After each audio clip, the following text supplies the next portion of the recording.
full-time as an airline pilot. 7,000 hours of airline, well, 5,500 hours of airline flying in about 9 years. So it was full-time. I used to take unpaid leave to tour with Iron Maiden. Isn't that's twisted, really, isn't it? So, I was working for this airline, and I realised that the time when the band wanted to tour, i.e. February, March, which was the summer in Australia, the time when the band wanted to tour coincided with the time when nobody wanted aeroplanes.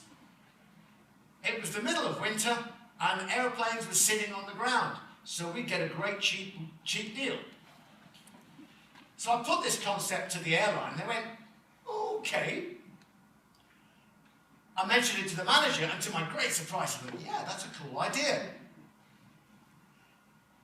So, should be simple. No, it wasn't simple. It was a lot of hard work. The planning was ridiculous. We had to modify the aircraft. And everybody came up, and everybody said, that's too simple. It won't work. And I went, why won't it work? Too simple is good. You understand the concept?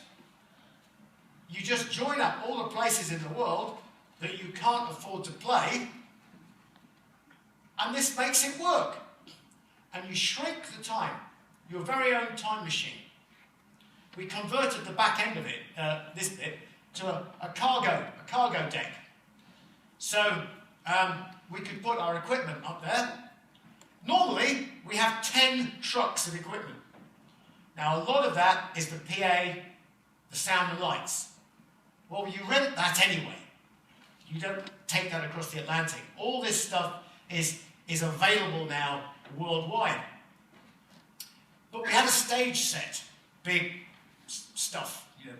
I said, we can't fit that in the aeroplane. Well, leap and the net will appear. Tour manager comes around and says, aha, layer scaffolding. I went, what's that?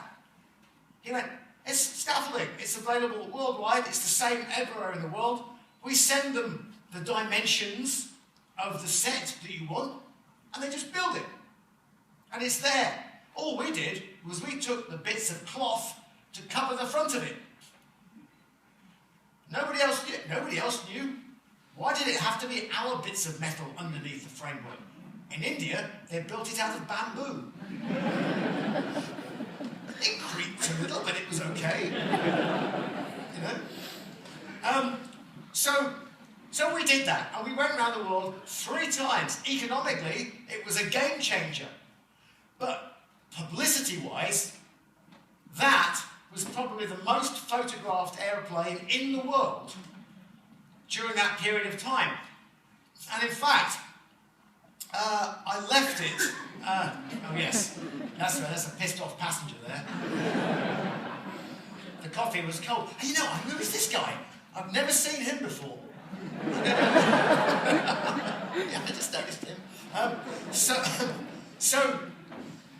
So what we did was, with my little marketing head on, I went, you know what? We'll leave the airplane like that. The airline was owned by an Icelandic chap, unfortunately.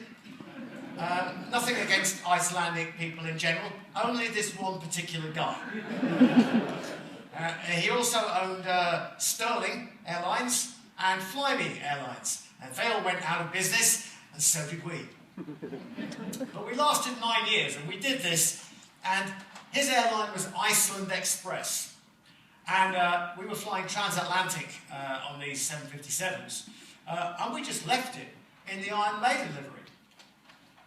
So we did an 8-week tour, but as far as the rest of the world was concerned, we were always touring New York, because the airplane was sitting there. Everybody who went through Newark went, oh, Iron Maiden on tour, cool.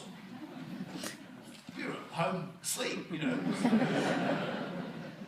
So it worked for us on so many levels. And it's just an example of how you think out of the box in that thing. And I would never have done this if I hadn't left Iron Maiden. I'd obviously come back again. I would never have done this. when the airline went bust, I was like, oh my God, they took my toys away. I could have got a job as an airline pilot again. Lots of my friends, after we went bust, lots of my friends went and got jobs and phoned me up and said, hey, I can get you a job at this new place. Yeah, do part-time, you know?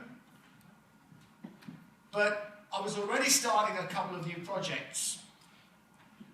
And I went, you know what? I've done this for 9 years.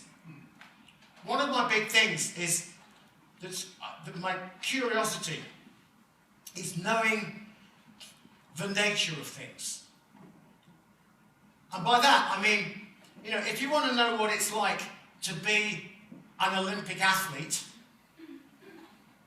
get to the stage where you're actually competing with Olympic athletes, and you'll get an insight into what it takes and the level of commitment and the sheer ability and will to win that it takes to be an Olympic athlete. I'm not one,